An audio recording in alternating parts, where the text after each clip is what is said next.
I love OpenView. And so we were looking at the love co-invested with them at a company called Pipefy. The CEO of Pipefy LSU is an animal. Is a great inevitable founder. He's phenomenal. One of the best people I've ever worked with. It's my very first also venture investment, so it's dear to my heart. And unfortunately, it's on a great path. And the work ethics of that firm and the fact that they are so good at what they do and are based in Boston is there's one thing that OpenView does that I'm so impressed. It's the I operate as an investor at a very tactical level. This was something that Adian from Felices inspired me, and I told him I was going to steal that line from him. So give him proper credit, so he knows I continue to. And you have, yes. But it's a limited amount of favors, but only one at a time. But then you keep a scoreboard of everything you've done for that company, and then it comes time for the next round, you want to do super pro rata. You don't need to have signed documentation for that, because ultimately you've had enough judgment to just partner with the right people that will reward you for your hard work.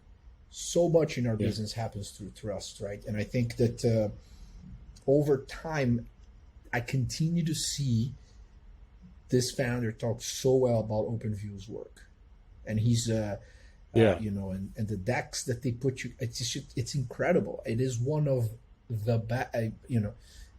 If I had enough, I would be an LP there, happy LP there. Yeah, no, well, it's like one of those firms that, the brand is, obviously tremendous, but they're not like flashy. No. They just do their thing, and they were very early on in doing their thing. I'll tell you a funny story. A couple of years back, one of our marketing folks was like, "Hey, I've got this media piece that I want you to write. Or are you interested in writing it?"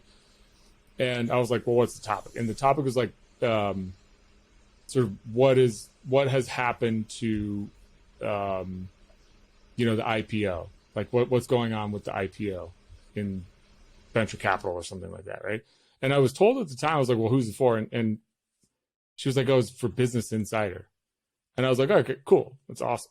We'll write this thing." And so I write this, this piece on it. And then it comes back from the editor, and I didn't really see any of this, but she was like, "Hey, the editor loved it. Like literally changed like 3 things. Don't even need to tell you about it." I'm like, "Sweet." And so then she's like, "It's going live this day." And so on that day, she's like, "Oh, it's so weird. I thought this was Business Insider." And she's like, "It was OpenView Venture Partners." And I was like, "What?" It's still like one of my proudest accomplishments. So they took it. It's on their blog. And the short and sweet is that I made the case that the IPO, and this is how you can find it, the IPO. Oh, we read it. Was shrinking. Yes. Oh, yeah, we prepared. Yes. We do our homework. Yes. Sorry, I didn't mean to cut you off. It's just that I got excited. No, you were quoting what is in.